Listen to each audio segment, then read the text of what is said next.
Esta es otra historia del viejo oeste americano planteada allá por 1850. Es una historia del escritor Hal G. Evans. Se llama Una noche en el salón de Red Dog. Nada de rascarse el bolsillo, amigos. Paga la casa. Todas las rondas. Sí, señor. Todo gratis. Todo licor que sean capaces de beber. Liquidamos nuestras existencias, por así decirlo. ¿Sobrio? ¿Yo? No soy el dueño de este salón, soy un simple empleado. Dense prisas, amigos. El whisky no durará siempre. Forasteros en Red Dog, ¿no es cierto? Me lo imaginaba. De no ser así, hubieran oído hablar de Liu San, el afortunado. Sí, el afortunado. Lewis Leye San, el afortunado, porque todavía está vivo, después de aquella última incursión apache. En todo Arizona no hay un hombre más tranquilo ni más amable que Leu San. Cuando está sobrio es un cordero, pero cuando ha bebido se convierte en una fiera. Cada 5 o 6 meses coge una merlanuza de campeonato, cosa que no puede reprochársele, teniendo en cuenta que se gana las judías buscando oro en territorio apache. Un hombre puede acumular una sed descomunal eludiendo las flechas de los pieles rojas y poniendo a salvo su cabellera en aquella desértica región. La gente está de acuerdo en que Lewis tiene derecho a divertirse un poco cuando llega a un lugar civilizado. Se alegra de ver que se distrae de un modo inofensivo y esperan con cierta impaciencia sus visitas. No, muchas gracias, no bebo, pero llenen sus vasos, amigos. Aquí está la botella. En el dólar de plata, al otro lado de la calle, cobran 10 centavos por un vaso. Como iba diciendo, la cosa empezó una tarde del pasado otoño, cuando Leu se presentó en Red Dog. Pronto corrió la voz. Los muchachos sonrieron y se prepararon. Los comerciantes echaron las persianas de sus escaparates y los taberneros descolgaron sus espejos y guardaron sus vasos de fantasía, por si las moscas. Liu, que no había hecho más que instalarse en la pepita de oro, cuando Long Jim Lanning Lin Nalinyang se acercó a la mesa. Tal vez Long Jim no sea el mejor sheriff que hayamos tenido, pero es un hombre dispuesto a hacer cumplir la ley. Muy alto, es tan robusto y tan duro como Leu, y casi tan callado como él. La diferencia estriba en que Long Jim no bebe ni una gota de alcohol. Cuestión de principios. De modo que de cuando en cuando se impacienta un poco con las barrabasadas de Leu. Hola, Leu, dijo Long Jim. Hola, sheriff, dijo Leu. ¿Qué tal se han portado los indios en este viaje? Pésimamente. He tenido que pacificar a unos cuantos. Long miró. Long Jim suspiró y miró los 6 tiros que colgaban del cinto de Leu. Sabía que Leu estaba poniéndose en condiciones para una de sus habituales jergas. Ahora estás entre amigos, dijo Long Jim. ¿Qué te parece si dejas que te guarde tus revólveres esta noche? Me parece una mala idea, sheriff, dijo Lew. Es posible que más tarde me entren deseos de disparar contra algún escaparate. Esto parecía razonable, pero, como iba diciendo, Lew es un ciudadano dignísimo, amante de la paz. Sacó una bolsita de piel de gamo de su bolsillo y dejó caer unas pepitas de oro sobre la mesa. Me gusta pagar por adelantado, dijo. Me refiero a los escaparates. Long Jim sacudió la cabeza, miró a Lew con expresión de disgusto y se marchó. La actitud del sheriff lastimó a Lew.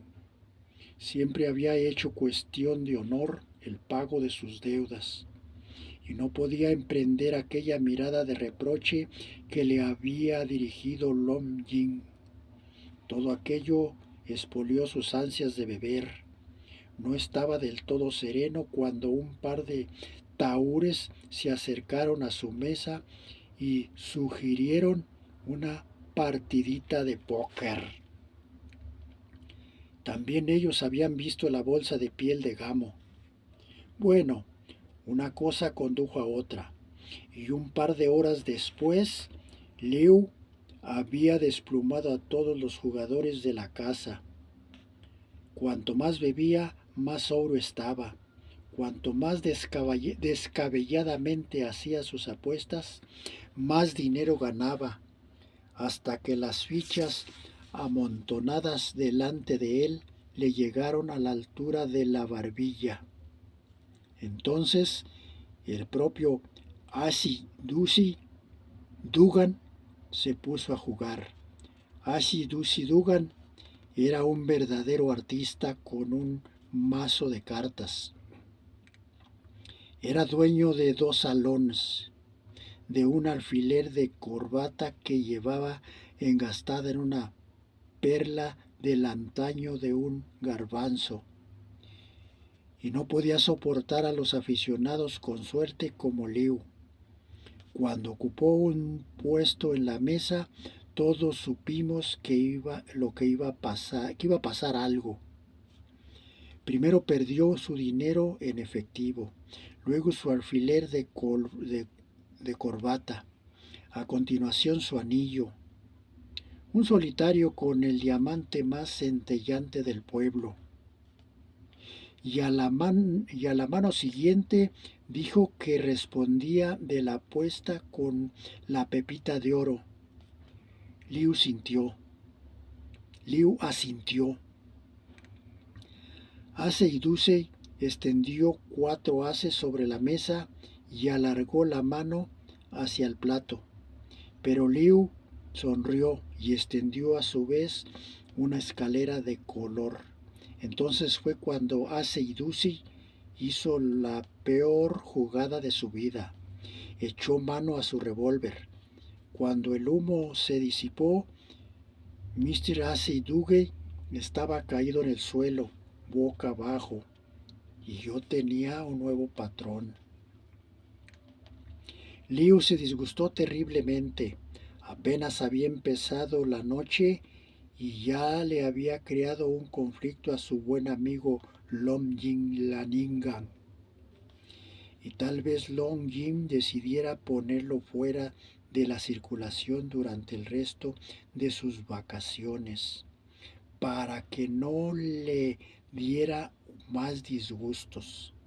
De modo que, para ahorrarse molestias, Lew dio las buenas noches a los clientes, se metió una botella de whisky en el bolsillo y fue en busca de su caballo. Mientras cabalgaba calle abajo, disparó contra los escasos escaparates que no estaban cerrados. Pero ni siquiera aquello levantó su ánimo. Lo hizo porque era lo que esperaba de él. y Liu Sani no era de los que decepcionan a sus amigos. Mientras emprendía el camino de regreso a las colinas, experimentaba una intensa melancolía al pensar en los agradables ratos que había pasado en el pueblo en sus anteriores visitas.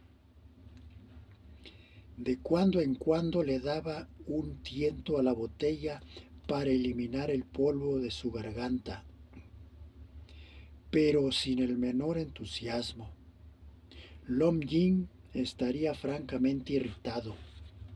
Al amanecer se detuvo junto a un manantial, con la intención de buscar un escondite para pasar el día, a fin de evitar tropezarse con algún indio. Liu no era muy popular entre los apaches. Después de haber servido como explorador del ejército hacía un par de años, cuando la caballería rodeó a la tribu de Águila Negra y la empujó hacia la reserva. Los indios sentían grandes deseos de cortarle la cabellera, de modo que tropezó por una loma, pero su caballo empezó a comportarse de un modo muy raro. Liu tiró fuertemente de las riendas y de repente una enorme forma negra surgió del suelo y profirió un rugido. El caballo dio un salto prodigioso y Liu saltó en la silla, salió volando y cayó de cabeza contra una roca. Cuando despertó, el sol le daba en pleno rostro y la cabeza le latía como un tam tam. Notó el chichón detrás de la oreja y luego se llevó la mano al bolsillo en busca de la botella, que afortunadamente no había sufrido daño alguno. Agradecido por esto, Liu bebió un trago y se sentó mirando a su alrededor, tratando de localizar a su caballo. En vez del caballo, vio a un enorme animal de color parduzco y aspecto deplorable que le contemplaba con ojos melancólicos a unas 10 yardas de distancia. Demasiado grande para ser un oso y demasiado maloliente para ser una vaca. Además, tenía una barba verde y una gran joroba en el lomo. Liu cerró los ojos con fuerza y escupió el whisky que tenía en la boca y se dejó caer nuevamente de espaldas. Cuando un hombre ve camellos en medio del desierto, es que ha llegado su hora. Permaneció allí tendido, estremeciéndose y sudando, pero de cuando en cuando se daba cuenta de una cosa muy rara. El hedor de aquel animal era tan intenso como antes. Cautelosamente abrió un ojo para asegurarse de que el camello estaba todavía allí, mirándole. Un hombre débil se hubiera desmayado de nuevo, pero Liu San estaba hecho de otra pasta. Se puso en pie trabajosamente y dio una vuelta alrededor del animal. Era real, un verdadero camello de una joroba, y estaba arrodillado, un macho viejo. Supuso Liu muy flaco y tan feo como un pecado. Había perdido todos los dientes y la saliva se le había pegado a la barbilla como musgo. Pero sus enormes ojos tenían la expresión más lastimosa que Liu había visto en su vida, una expresión casi humana. Algo en aquella mirada le hizo recordar a Lom Jin Lanigan.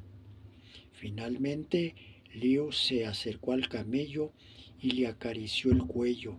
El animal rodó sobre sí mismo y gimió como un perro enfermo. Entonces Liu vio lo que sucedía. El animal se había clavado una espina de cactus en la pezuña izquierda y la pata empezaba a hincharse. El pobre camello no podía andar. Liu sintió aliviado al comprobar que no sufriría alucinaciones. Después de todo, pero quedó muy intrigado. ¿Cómo había podido llegar un camello hasta aquí? Por lo que podía recordar, los camellos pertenecían a África, un lugar muy alejado del territorio de Arizona. ¿Se habría escapado de un circo?, pensó, pero inmediatamente descartó la idea. No podía imaginarse ninguna respuesta. Solo estaba seguro de una cosa, de que el viejo Barbaverde había espantado a su caballo, lo cual significaba una larga y calurosa caza a pie, suponiendo que consiguiera capturarlo. Pero no podía dejar al camello tullido para que se muriera de sed o de hambre. Liu tenía un corazón demasiado tierno para hacer una cosa así. Tendría que bajarle hasta el manantial. Bueno, lo intentó todo, pero el camello no se movió. Liu maldijo, juró y perjuró, pero el animal continuó inmóvil, contemplándole con sus enormes ojos tristes. Al cabo de una hora de infructuosas tentativas, Liu perdió la paciencia y empuñó un revólver. «Tú lo has querido así, viejo testarudo», gritó. «Estaba tratando de ayudarte». El camello gruñó y se tumbó del otro lado. Liu se sintió mezquino y miserable, pero solo había un medio para terminar con los padecimientos del animal. Apoyó el cañón de su revólver contra la cabeza del viejo camello, levantó el gatillo y cerró los ojos, diciéndose a sí mismo que tenía que disparar. Pero no le fue posible hacerlo. Afortunadamente para él, por lo visto, aquel era un día de suerte. El camello se incorporó sobre sus patas delanteras y dejó oír un alarido que enervó a Liu hasta el punto de hacerle saltar. En aquel preciso instante zumbó un arco y una flecha rebotó contra la roca junto a la cual se encontraba Liu un segundo antes. Zambulléndose detrás de un peñasco, divisó a un grupo de pieles rojas que se recortaban contra la línea del horizonte. Habían tratado de tenderle una trampa, pero ahora sus caballos estaban relinchando y coceando ferozmente. Los indios no podían dominarlos, pero antes de que Liu tuviera tiempo de disparar apenas un par de tiros, el grupo se desbandó con la caballería de los Estados Unidos pegada a sus talones. Liu tragó saliva, se secó el rostro y miró a su alrededor, pero allí estaban solamente él y el viejo joroba. En cuanto recobró el aliento, Liu descendió la loma.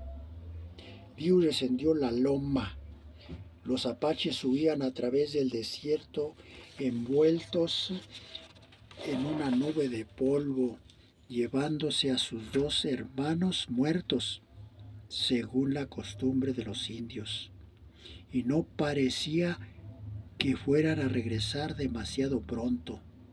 Y algunos de los bravos de Águila Negra que habían huido de la reserva, pensó Liu, pero tenía otros muchos problemas a que hacer frente.